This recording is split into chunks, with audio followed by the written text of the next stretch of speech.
Bienvenidos a una nueva edición del Oficio de la Memoria, que como es habitual por TV UNAP, Televisión Universitaria, transmitimos todas las semanas un programa de conversación, de diálogo, en la que con invitados especiales hurgamos acerca de nuestro pasado, hurgamos acerca de nuestro presente y nos proyectamos también hacia nuestro futuro, los desafíos que tenemos. Hoy día el folclore va a ocupar buena parte de nuestra conversación porque nuestro invitado tiene que ver también con el folclore y ha tenido una notable actividad en esta área. Me refiero a una persona que actualmente es el director del Teatro Municipal y también consejero regional de Cultura de Tarapacá. Me refiero a nuestro buen amigo Mario Cruz Bustamante, a quien le damos la bienvenida. Mario, ¿cómo estás? Bien, Leonardo. Gracias por tu invitación. Gracias a ti por venir, pues, Mario, sabiendo que estos tiempos a veces son un poco difíciles. Mario, me gustaría que conversáramos acerca de lo que tú has dedicado buena parte de tu vida, que tiene que ver con el folclore. Y plantearte casi como una pregunta de rigor, ¿cómo Mario Cruz Bustamante llega al folclore? ¿Qué es lo que hace que una persona como Mario Cruz opte por el folclore casi como una forma de vida, sin ser exagerado? Bueno, en ese tiempo está muy de moda lo que se llamó malamente neofolclore. Está la época de los cuatro cuartos, las cuatro brujas, Patricio Mans. Y aquí en los colegios nacieron muchos seguidores de esos grupos y un grupo que se forma en el Colegio Don Bosco lo hace también con danza. El profesor Carlos Aguirre, el Cato Aguirre, es el que inicia un grupo en esos colegios entre Don Bosco y María Auxiliadora y empiezan a reclutar gente. Como a los 2 o 3 años me invitan en varias ocasiones y la verdad es que yo no me gustaba mucho lo que ellos hacían. Dedicaban gran parte a hacer folclore de la zona central, de Chiloé, y yo siempre le dije que prefería hacer cosas de acá del norte. Por ser iquiqueño y nortino me gustaba el norte. Y en una ocasión me dice, bueno, vamos a empezar con un ciclo de danzas nortinas y si te interesa, y fui.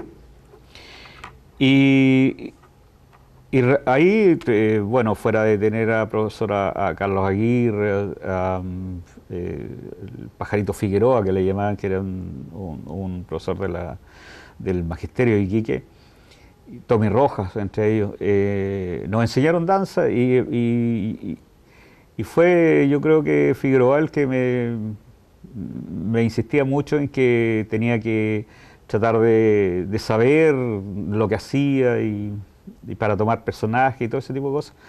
Y realmente ahí me empiezan a hacer todo este amor a ese tipo de actividades y de ahí no he parado, digamos.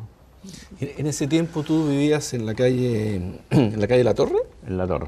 ¿Y qué músicas escuchabas en tu casa? Bueno, normalmente escuchábamos todo lo de la época, estaba la nueva ola en ese tiempo en Chile, estaba ya, digamos, en las fiestas, por ejemplo, Polanca, Elvis Presley, bueno, en fin, todo lo que llegaba a Estados Unidos y todo lo que estaba en la nueva ola y lo que se estaba dando muy fuerte era este llamado neofolclore y sobre todo la música que venía de Argentina, con los chalchaleros, los fronterizos, en fin, un montón de... Viene digamos, un movimiento grande de Argentina y quizás nos inclinamos más ahí por el bombo, la guitarra y todo ese tipo de cosas. Tiene más resonancia andina eso, ¿no? Claro, tiene más resonancia andina y bueno, y luego también llegan de Bolivia los payas, los chascas, primero los jairas, qué sé yo, y todo ese movimiento va en todas partes. Me recuerdo que íbamos al balneario en la noche, por ejemplo, a cantar, a tocar guitarra y fogata. Bueno, se hacía fogata en ese tiempo, se permitía, ¿no? pero las pasábamos bien. Y cuando tú decides, así que podemos usar esa expresión, dejar el grupo de Carlos Aguirre, del Cato, Sí. y empezar tu propia aventura de fundar algo más de acuerdo a lo que tú pensabas que debería ser el folclore?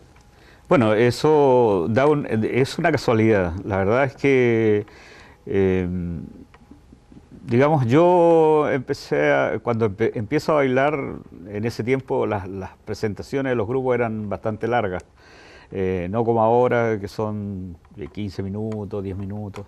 En ese tiempo bailábamos 3/4 de hora, un integrante llegaba a bailar 10 bailes en una presentación, que además, bueno, nadie nos medía, digamos, eran como las eternas veladas pampinas, que no tienen un horario, digamos. No había tiempo. No había tiempo, era tranquilo, nadie estaba pendiente de ir a ver un programa de televisión, de ir a ver una telenovela. Se vivía ese mundo relajado. Entonces las presentaciones eran largas y cada uno trataba en el grupo de poder ir haciendo más bailes. Entonces llegó el momento en que uno se aprendía casi todo. Y en esa vez nos llega una invitación a través era así como una especie de promoción popular, se llama.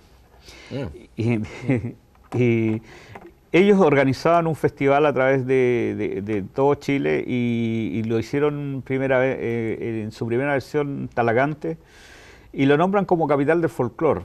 Entonces, en el año 70 llega esta invitación y Carlos Aguirre, en ese tiempo el director, tenía que viajar con su curso, digamos, que se iba de cuarto humanidades, parece, o cuarto medio. Se iban en estos paseos de fin de año a Santiago y me deja a cargo la preparación del grupo. Entonces, nosotros primordialmente yo tomé reglas diferentes de las que habían y preparamos una serie de cantos y danzas, pero con una presentación más teatral. Yo venía de formar, o sea, pertenecía a un grupo de teatro que era formado no solamente por alumnos, sino también con apoderados y profesores del Colegio Don Bosco. Entonces ahí con un cura italiano aprendimos digamos, mucho teatro, y eso me sirvió como para poder hacer una especie de montaje. Y nos vamos a Talagante y nos encontramos con el profesor Aguirre allá, pero los integrantes le dijeron que ellos preferían que siguiera la mano mía durante el festival. En ese tiempo eran, si no me acuerdo, más o menos 49 conjuntos los que se presentaban. Se nombraban 3 terceros lugares, 3 segundos lugares, 3 primeros lugares y un gran premio de honor. Entonces, Carlos, como que él dijo, a lo mejor no estamos preparados, tómenlo como una presentación más, y la gente no, o sea, la gente, todos los integrantes por lo menos era quedar dentro de los 3 primeros lugares. Se hicieron las presentaciones y realmente fue una cosa diferente, porque en ese tiempo todos los grupos se sentaban y había un grupo que cantaban y salían las parejas a bailar, que era más o menos lo parecido que se hacía en Iquique. Pero luego, cuando nos tocó a nosotros, corrimos todas las sillas hacia atrás y la posición nuestra fue diferente. Realmente fue otra cosa, y ahí hicimos una especie de proyección, digamos, con personajes y cosas, y eso solamente se hizo, me acuerdo, en uno o dos temas, que uno de ellos fue una especie de casamiento, y esa fue la presentación nuestra. Realmente nosotros al lado de los otros grupos, la fastuosidad de uniformes, de vestimenta era mucho más grande que la nuestra. Nosotros éramos mucho más pobres, digamos, en problema de vestuario. Y bueno, hasta que esperamos los resultados. Bueno, los resultados fueron, además en ese tiempo, cuando nosotros la última noche teníamos que actuar, nos avisan que ¿cómo se llama? La cadena que estaba a cargo de René Largo Farías, decía que había entrado la Radio Esmeralda de Iquique a la cadena de las transmisiones. En ese tiempo, bueno, para nosotros fue lo estar escuchando en Iquique, o sea, había que ponerle más corazón y todo. Bueno, hicimos la última presentación y después empiezan a nombrar los lugares y nombran los tres terceros, los 3 segundos, los 3 primeros, bueno, que quedamos ahí. O sea, nosotros pensábamos que el Gran Premio de Honor se lo llevaba dentro de los 3 primeros y no era así, era totalmente aparte y esa noche obtuvimos el Gran Premio de Honor y fue todo un acontecimiento. Se acercaron los de la radio, tuvimos entrevistas hacia Iquique y era toda una aventura porque ese primer viaje lo hicimos en el Longino. Famoso Longino. Y tuvimos varios días y entonces varios días de retorno. Pero ese tiempo sirvió para ensayar, ¿no? Claro, también aprovechábamos de ensayar, aprovechábamos de hacer ojotas en el viaje, porque bueno, eran 3 días y 3 noches, 4 días y 3 noches. Había un cambio en la calera y todo eso. Hay una serie de anécdotas, se cayeron algunas niñas que corrían con las maletas. Entonces, bueno, ese es el inicio, digamos, de esta aventura. Pero ahí, perdón Mario, ahí ya hay en ti un intento por poner en escena. Claro. ¿Ah? Claro. O sea, y meterte definitivamente, digamos de alguna manera, en las leyes que manda el escenario. Claro. ¿Qué es lo que te ha caracterizado durante mucho tiempo Sí. y que te ha distinguido de otros tipos de manifestaciones? Claro. Por lo tanto, te llevo a una pregunta típica y tópica del folclore, digamos. ¿Dónde está la pureza? Vamos a usar una palabra que a mí no me gusta tampoco, ¿no? ¿Dónde está la pureza del asunto? Mira, yo creo que en ese tiempo nosotros nos creíamos, o sea, todos los grupos, ¿no? Hasta ahora hay muchos grupos que hablan de pureza y yo creo que en el folclore no existe la pureza. No puede haber nada, sería extraordinariamente muy caro, a lo mejor puede estar en manos de una carrera universitaria que tenga un ítem para poder trabajar en eso, porque ahí para trabajar algo puro se necesitan que el grupo instrumental sean etnomusicólogos, que estudien realmente cómo están afinados los instrumentos. La gente que se va a preparar en la danza, no solamente prepararse en danza, no se tiene que preparar en teatro, en movimientos corporales, en maquillaje. Es un asunto muy caro, ahora tiene que echar lo que es vestuario y una serie, entonces no hay purismo. La danza es intangible, nosotros mismos montamos una coreografía, la grabamos, grabamos una actuación, volvemos a grabar otra actuación igual y otra actuación igual y siempre hay pequeñas diferencias, diferencias de movimiento. Exactamente. Entonces tú nunca vas a repetir eso, ese es un mito de decir esta es la coreografía. Además el aire del público te da otro... Claro. O sea, estamos dentro de lo que algunos llaman las leyes del escenario. Las leyes del escenario. Mario, yo tengo acá una foto que hemos sacado de nuestro archivo, que nosotros llamamos nuestro departamento de producción, un poco para que los televidentes puedan ver de qué estamos hablando y tú nos expliques algunos personajes que aparecen en la foto. Ahí cuando me dé la señal nuestro director vamos a poder ver las fotos. Por ejemplo, ahí tenemos, ¿eso es Talagante? Yo diría que sí, que es Talagante. Ya ese es como el tercer festival que participábamos en Talagante. Nosotros participamos creo que 4 veces ahí. Después ese festival se cambió a San Bernardo. Dentro del personaje está en primer plano Roberto Sánchez, es uno, quizá, bueno, ahora es profesor él de música, trabaja en Calama.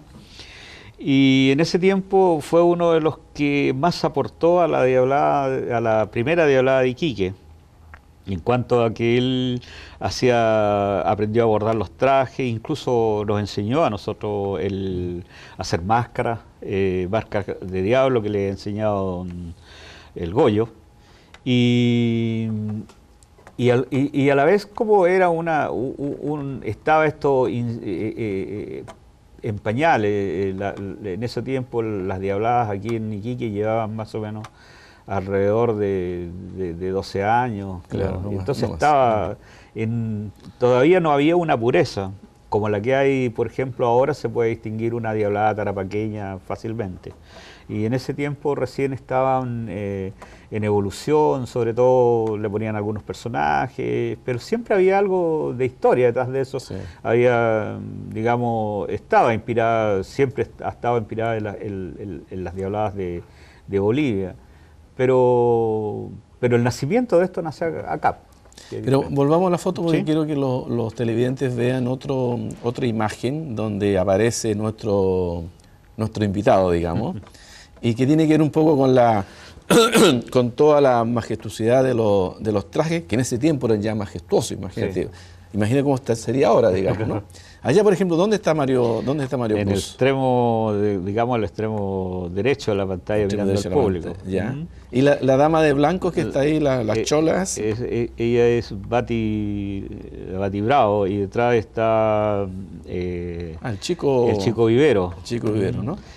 Al otro extremo está el Poncho Flores, que es camarógrafo, personaje de Iquique. Vamos a ver si podemos directamente ver otra foto. Esos trajes todos fueron hechos por los integrantes. Por los integrantes, claro, ¿no?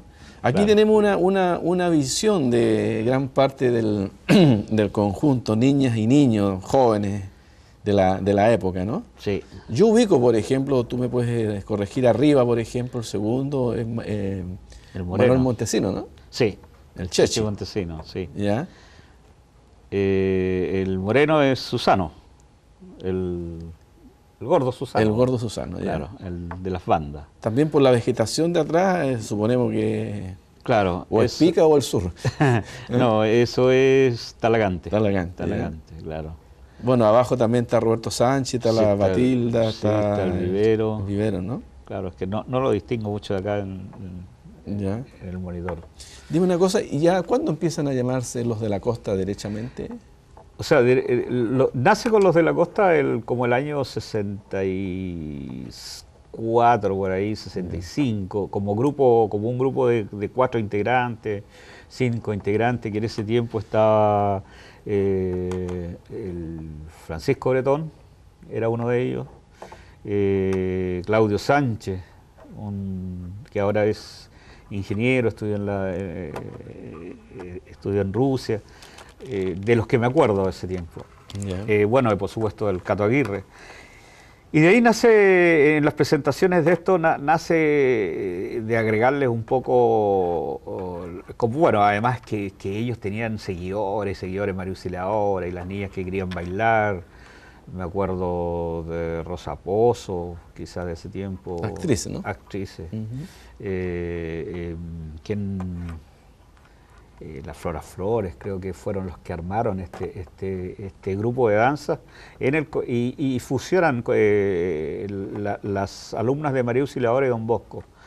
Y ahí nace el grupo de danzas propiamente tal, los de la costa, y eso llega hasta el año 76 propiamente tal. Bien. En el año 76 el grupo pertenecía ya a la sede de Iquique, la Universidad del Norte, y le toca viajar por una invitación a Arequipa, al Festival de Arequipa. Y ya el nombre de los de la costa como que no significaba, y muchos creían que eran grupos chicos y no era un grupo de danza. Entonces se pasa a denominar conjunto de la sede de Iquique de la Universidad del Norte. Ese fue el primer cambio, digamos, de nombre que tuvo.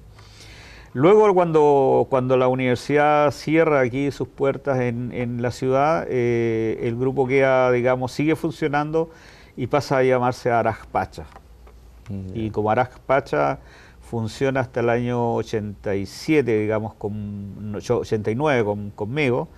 Y luego, digamos, el grupo era el reflejo de los grupos que había en ese tiempo de la dictadura, que eran de presencia bonita, de cosas, empezó a tomar otro estilo. Y bueno, ahí también con ese grupo y con la Universidad del Norte nacen los tambos y se preparan una forma de show folclóricos. Nos dedicamos a hacer otro tipo de danzas. En fin, y del 89 yo me retiro del grupo y pasa a denominarse, o sea, yo le cambio el estilo y pasa a ser Quirquí Guaira, que es la compañía que hay hasta ahora. Claro. Pero en los años 80, con el tiempo seamos no tan precisos, del 80 al 90, el paisaje musical iquiqueño folclórico se caracterizaba ¿por qué? ¿Cuál eran los ejes que lo articulaban? Bueno, más que nada los tambos. Los tambos, ¿no? Los tambos, claro. O sea, era una manera de escape, ¿no? Nosotros, bueno, digamos, no solamente nosotros, sino a través de todo Chile, durante el periodo de dictadura, ¿cómo se llaman?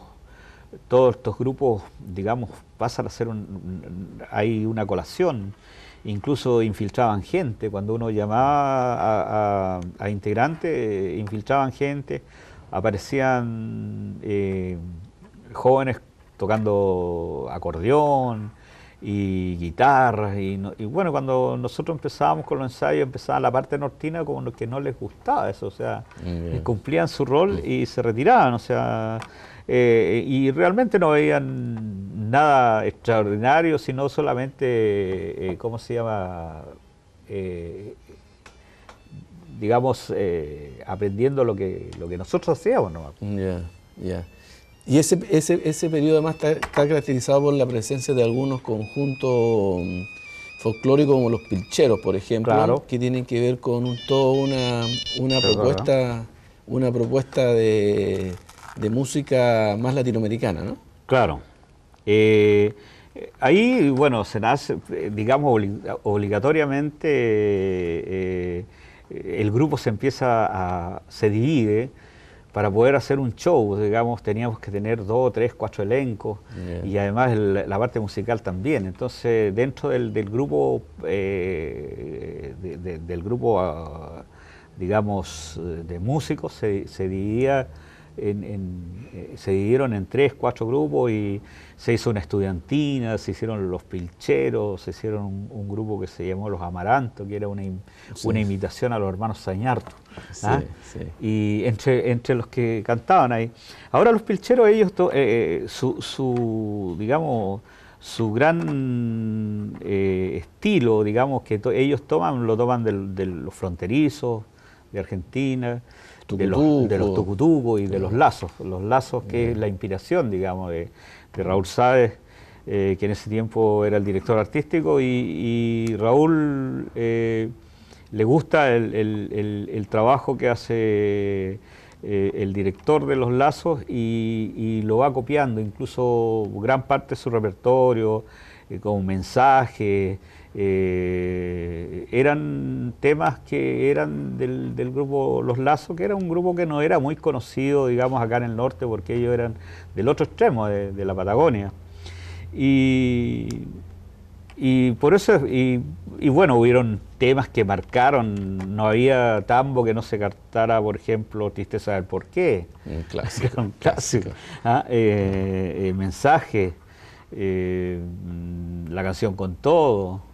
Que la canción Con Todo era verdaderamente un himno, representaba muchas más cosas que lo que la canción significa, digamos. Claro. Y además que habían canciones que algunos se atrevían a cantar, por ejemplo, a la Violeta Parra, a Víctor Jara, canciones que además le gustaba a todo el mundo, el Gracias a la Vida.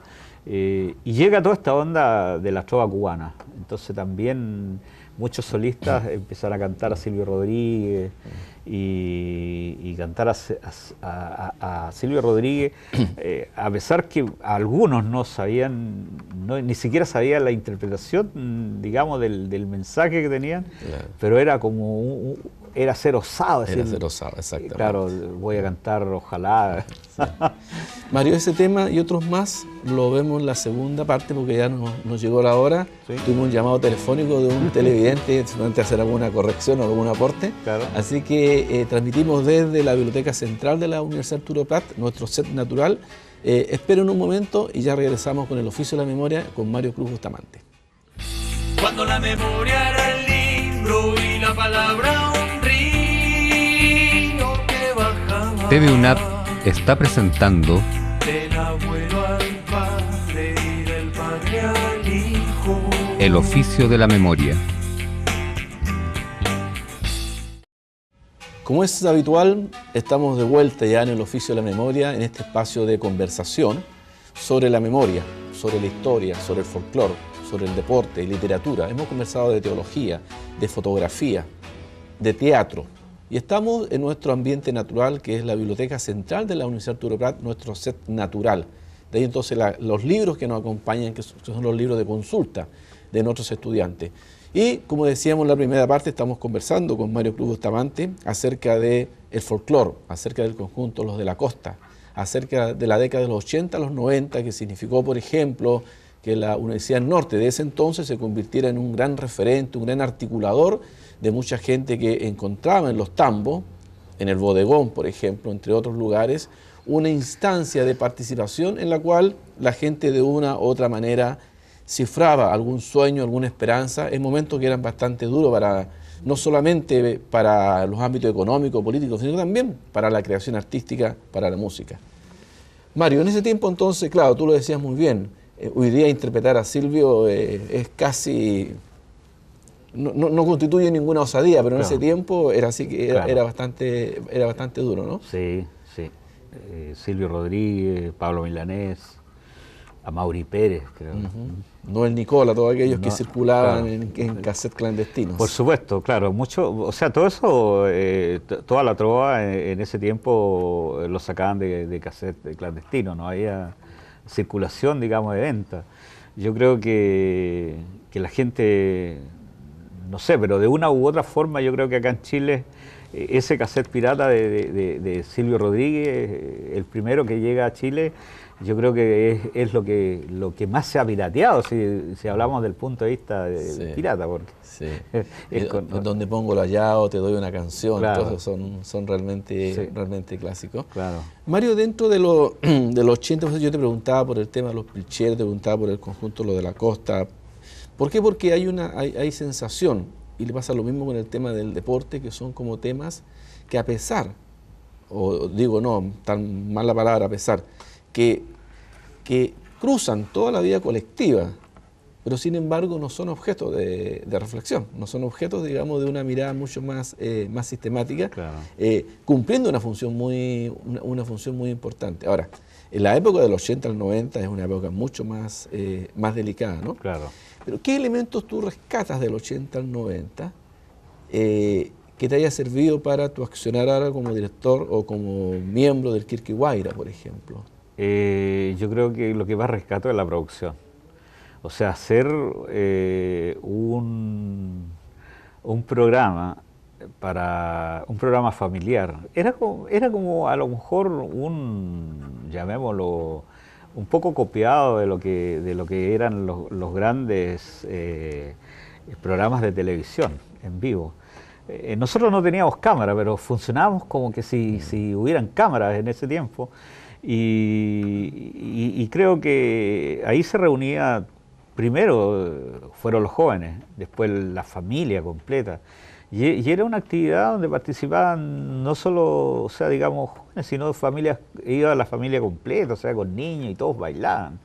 Entonces, creo que eso es una parte de la producción. Lo otro de que nace este chauvinismo, digamos, del iquiqueño, del que no sabía, o sea, que muchos decían el baile típico de Iquique es el salto de diablo, ese que no tiene coreografía, que no tiene nada. Entonces, a nosotros en ese tiempo iba mucha gente, porque no habían estas grabaciones de los huiracochas, no existían, a pedirnos grabaciones. Entonces nosotros, bueno, hacíamos las grabaciones en vivo, qué sé yo, de algunas, y convidábamos esas cintas y después fueron tocadas en los ¿cómo se llama? En los matrimonios, en las fiestas familiares. Entonces no había una fiesta que no se tocara ritmo de salto, de morenada, en fin, todo lo que se tocaba en los tambos, ¿no? Entonces, y nosotros, por ejemplo, en verano se llenaba eso y de muchos turistas y de niñas lindas que venían acá a pasear con vestidos muy cortos, qué sé yo, y el escenario tenía como 1 metro más o menos de alto sobre el suelo. Entonces la gente que se sentaba alrededor veía que 80, 100 personas saltando, era una cosa como muy llamativa. ¿Ah? Bueno, y de ahí nacen un montón de cosas, por ejemplo, los nombres de las bandas, teníamos que ponerle un nombre a la banda, y me acuerdo que la primera cosa, los Bronces Andinos. Entonces ahí que eran el Chayapa y otra gente. Después vienen los Contreras y dicen, bueno, nosotros le vamos a poner los Huiracochas. Nace después de ahí algo, no me acuerdo si lo hace el folclore, en fin, y tú vas a La Tirana ahora y en los bombos todas las bandas tienen sus nombres, tienen sus uniformes, y todo eso increíblemente que nació de ahí, porque las otras todavía ciudades venían sin nombre. Los grupos, nace un poco también, se da mucha difusión al contrapunto en cuanto a tocar los platillos, y en contrapunto del bombo que no era así, digamos del 74 hacia abajo en La Tirana. Cuando llegan los callaguayas de Arica, qué sé yo, venían con una especie de contrapunto, y después ya los van tomando, y sobre todo las diabladas se toman a partir de los tambos, esta manera de tocar un poco diferente, un poco que ellos le llamaban acumbianchado, así como tocar cumbia, y además que muchos eran don Guillermo Contreras, por ejemplo, él toda la vida tocó en quintas tropicales, era de otra onda y venía de otra escuela. De otra escuela. Entonces esa escuela un poco entrega la influencia, ¿no? Digamos, a estas bandas, y sale una cumbia, o sea, un salto como muy regional, muy de acá. Y muy amestizado, con muchas tradiciones diferentes. Claro, eso es alguna gracia, ¿no? Claro, con muchos aportes. Entonces, y claro, en ese tiempo tocaban cualquier cosa, y empiezan a hacer otros tambos, qué sé yo, y después viene la onda del tropitango, y esa es otra cosa.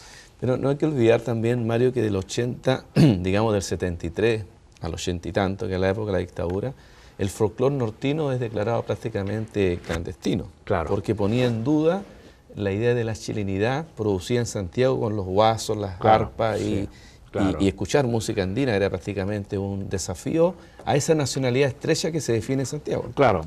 Mira, de eso es importante decir, por ejemplo, esto te lo puede conversar, por ejemplo, el Juanito López, Eduardo Carrión.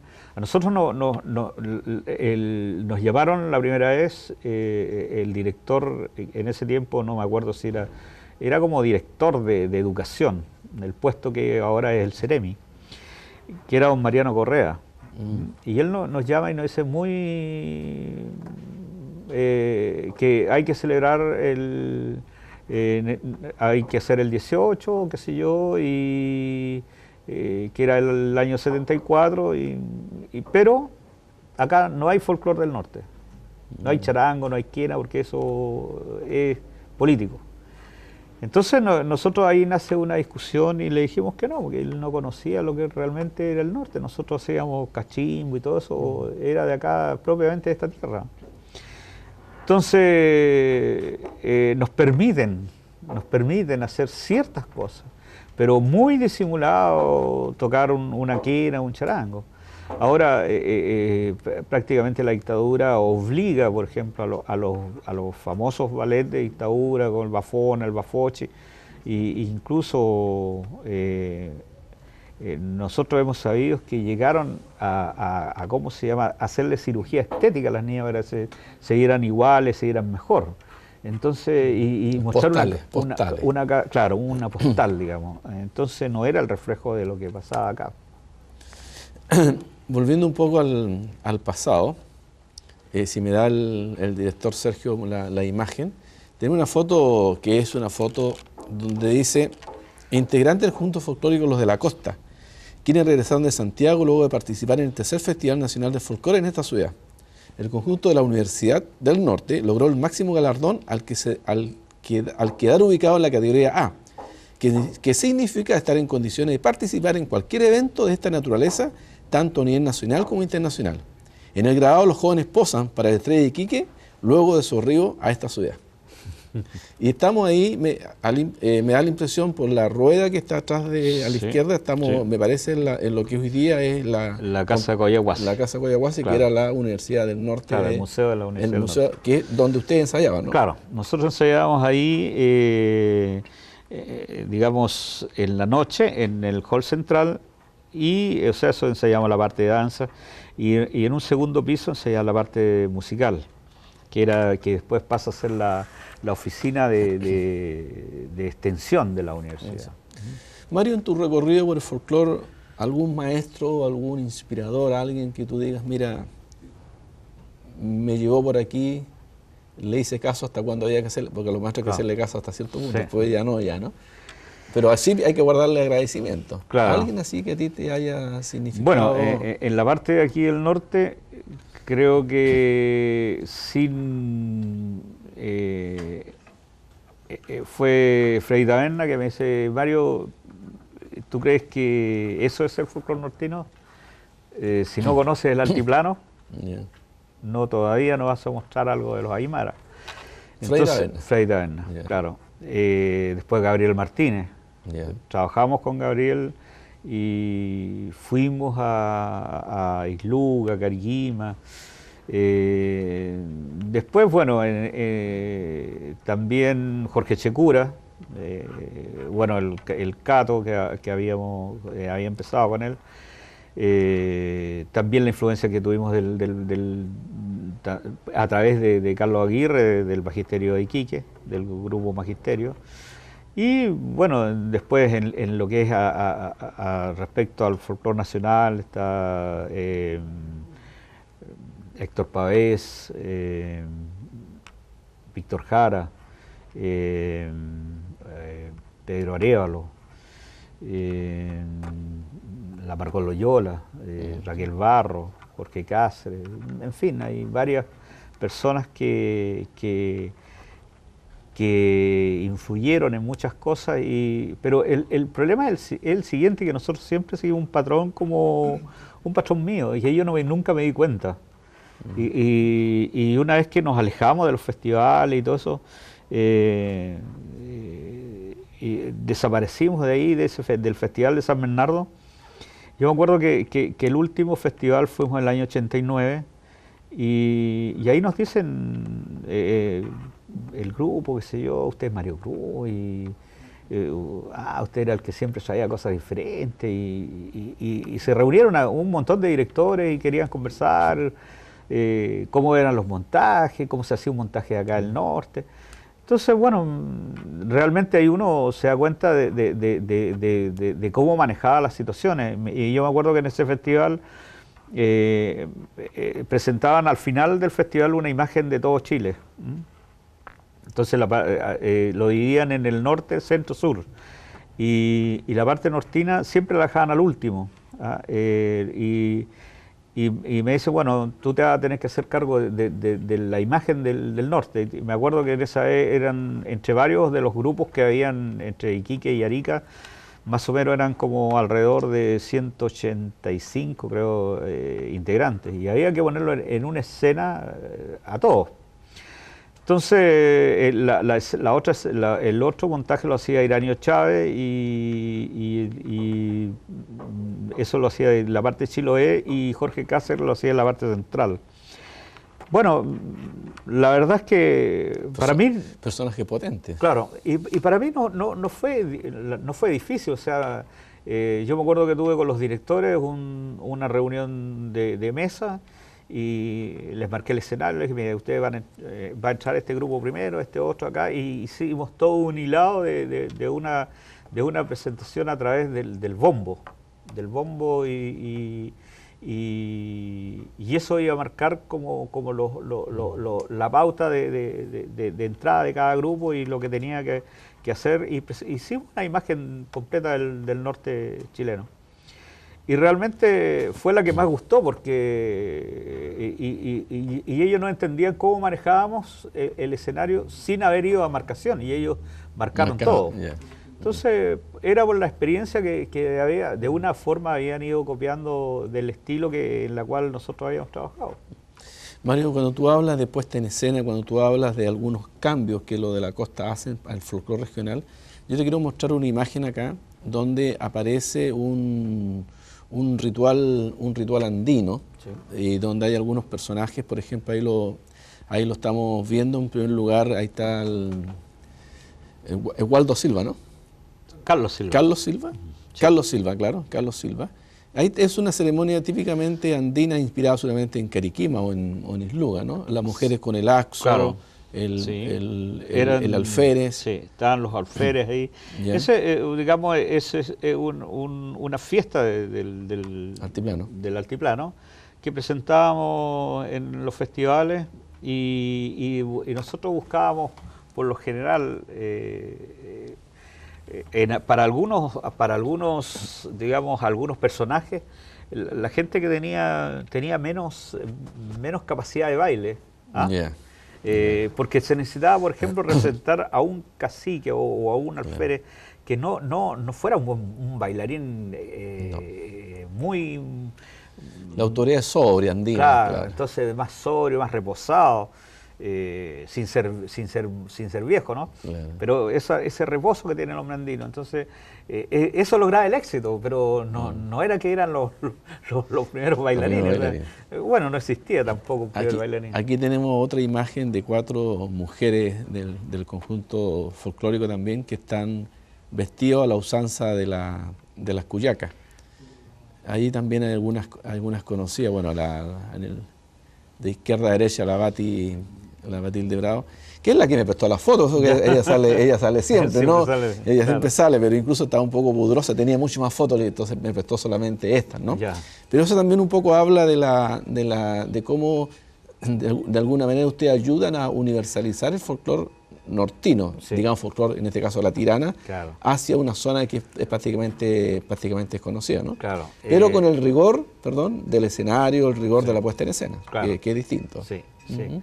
Ahora, bueno, nosotros fuimos los primeros que no decir los primeros que llevaban este tipo de cosas, sino que creo que fue el primer grupo que llevó una diablada, que en ese tiempo estaba recién, como te digo, es diferente a la diablada que tenemos hoy día. Bueno, claro. Entonces, eso fue una de las cosas que fue un aporte. Lo mismo llevar un sicuri en vivo con plumas y todo ese tipo de cosas, eso era totalmente desconocido. Entonces, bueno, de ahí también nacen, digamos, hubieron unos programas como el Chile... ¿Rigicanta? No era el Rigicanta, era otro, había un programa en un canal que no llegaba acá en ese tiempo, yeah, que era el canal de la Universidad de Chile. Y hacían todos los días, martes o miércoles, hacían un recuento, o sea, un programa de folclore. Entonces, los principales, los grupos, digamos, que se llamaban, entre comillas, madres, ¿no? Como el Cuncumén, la agrupación chilena, y así varios, ellos copiaban lo mejor que hacían en los festivales los grupos de provincia y los presentaban ahí. Entonces, bueno, van haciendo esas copias y a nosotros nos toca que nos llega al Canal 13 ¿cómo se llama? A un programa que se llama Chile te invita, donde se invitaba a un país extranjero y nos toca compartir con un grupo de Paraguay, me acuerdo, en esa vez. Y bueno, nosotros llevamos lo que es o sea, realmente no estábamos compenetrados en el tiempo televisivo. Ahora cualquier niño, o sea, es una imagen rápida, ¿no? Sí. En ese tiempo nosotros todavía estábamos un poco lentos y a pesar de eso nos tiempo la radio. Claro, la radio Lynch. Sí, nos eligieron prácticamente lo que teníamos que hacer y fue un poco con interés, porque el director ¿cómo se llama? Del programa, digamos, el productor folclórico, esto era el director del Bafona. Bueno. Entonces, ¿qué es lo que le interesaba, lo que él quería ver más de cerca? Y bueno, de ahí nace también el Teipipacha que sacó el Bafona, sale de lo nuestro, digamos, de un cuadro que sacamos nosotros en estos festivales. Entonces también, digamos, indirectamente se aportó mucho hacia los otros grupos. Mario, acá tengo otra foto donde quiero que veamos a un hombre de quien hablamos recién y que ha sido, a mi juicio, muy poco reconocido, que es el que está en el extremo izquierdo. Ya. Raúl Sáez, ¿no? De quien hablamos recién con los pilcheros. Sí. ¿Qué rol ocupaba Raúl Sáez dentro del conjunto? Bueno, Raúl llegó al grupo por intermedio de un primo, que creo que el primo es uno de los que está ahí también. Ya. Él, digamos, entra tocando guitarra y se aprende un tema en quena. Eso era todo lo que sabía, digamos. Pero él tenía una condición innata en instrumentos y aprendió muy rápido y fue así que casi en un par de años, 3 años, 4 años, llegó a tocar desde instrumentos de cuerda a cuerdas sobadas como el violín y acordeón, la trompeta, el trombón, mandolina. Era un hombre múltiple y le gustaba, yo creo que lo de las voces lo aprendió con el grupo y lo fue aplicando después a los grupos que él tenía. Realmente él como músico fue un gran aporte al grupo. Ahora él, digamos, ¿cuál es su mayor, digamos, aporte al trabajo nuestro? Era que nos hacía cantar a todos en voces. Y después nosotros nos revolvíamos bailando y cantábamos y no perdíamos las voces. Entonces siempre se sentía las voces de la canción, a pesar que todos se movían. Entonces eso lo encontraban extraordinario digamos, la gente que nos veía de afuera. Mario, ¿cuál hoy día es la identidad del Quilque Guaira? ¿Qué es lo que define al Quilque Guaira hoy día? Bueno, el Quilque Guaira es un grupo que estético, o sea, lleva todas las presentaciones a una forma estética de danza. Si bien es cierto, sus montajes se hacen en base a... nosotros empezamos, una de las formas que fuimos trabajando a buscar, por ejemplo, en una diablada quién era el mejor bailarín, quién tenía mejor estilo. Entonces de ahí empezamos como que ese estilo tenerlo y enseñarlo al resto, porque hay gente que realmente naturalmente baila bien Tú dices de una de hablar de la tirana. De la tirana o de cualquier danza. Entonces, eso lo fuimos aplicando a un escenario, con las reglas de escenario, con un buen montaje de luces, con un buen montaje de iluminación, con un tiempo, el tiempo que se usa ahora, que es muy rápido. O sea, nosotros antiguamente nos vestíamos y hacíamos toda la presentación de 25, 30, 40 minutos con un solo vestuario. Ahora no se puede usar eso. Claro. Hay que estar, nosotros, por ejemplo, a veces en una danza hacemos 3 cambios de vestuario para que realmente el público vea una cosa fluida.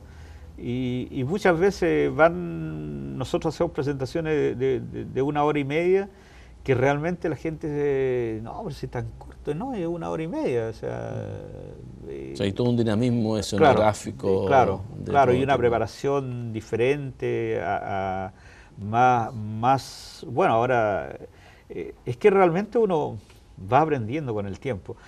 Creo que siempre, a través de toda la historia, a través de todos los grupos étnicos y todas las cosas, los bailarines en su plenitud siempre son los bailarines que están en tiempo de amorío, o sea, 14, 15, 16 años, ya se casan ya. Entonces, creo que ahí es donde nace el romance. Entonces, no puede haber un bailarín, ahora uno se da cuenta que no puede ser un viejo. Si no, era un joven el que bailaba. Entonces, por supuesto, tenía más destreza. Ahora que él después bailara, cuando ya fuera mayor, ¿cómo se llama? Su baile va a ser bueno, pero va a ser más lento. ¿Ah? Mario, estamos llegando, aunque tú no lo creas, porque esto igual que la escenografía, casi al final, pero yo tengo una imagen con la cual quisiéramos que la proyectáramos, que tiene que ver con ya el tiempo del tambo, que es una foto tomada en, no sé cuál lugar es, que la vemos, estamos viendo en pantalla, donde el tiempo de Marino Jiménez, me parece, ¿no? Sí. Y Mario, con esta imagen quisiera agradecer tu presencia en este programa. Ha sido un aporte para el oficio de la memoria tener este documento contigo. Y mira, esa foto refleja casi el último tiempo de ese lugar, que prácticamente tiene que ver mucho con la universidad. La universidad, digamos, en ese tiempo estaba como instituto, y los jóvenes estaban luchando por la universidad. Entonces tenían un problema con el intendente, ¿ah? y se juntaban en el tambo y empezaron a gritar, iba a caer. Y nosotros teníamos invitados a unos carabineros, y nos llegan porque todo esto nosotros teníamos que pasar el día anterior un programa, estaba como censurado. Y esto era parte del público, o sea, no era no era ese, ellos decían que se vaya, era que se vaya ¿cómo se llama? El rector. Y que se vaya, era una cumbia andina en la cual el hombre hablaba de una mujer que se vaya. Claro. ¿Ah? Y todos el estribillo se lo sabían, era como la cumbia esa, que es una cumbia que es como ya de todo lo andino. No recuerdo en este momento, pero esa es otra de las cumbias que se hizo famoso, que se vaya, que se vaya. Entonces ellos lo decían refiriéndose al rector, y la gente lo toma como que refiriéndose a Pinochet. Entonces, bueno, ahí termina el tambo, un poco relacionado para que nazca la universidad y un poco para que muera esta... Y sirvió para que se fueran todos los que tenían que haberse ido. Mario, una vez más te agradezco tu presencia, y de esta manera estamos despidiéndonos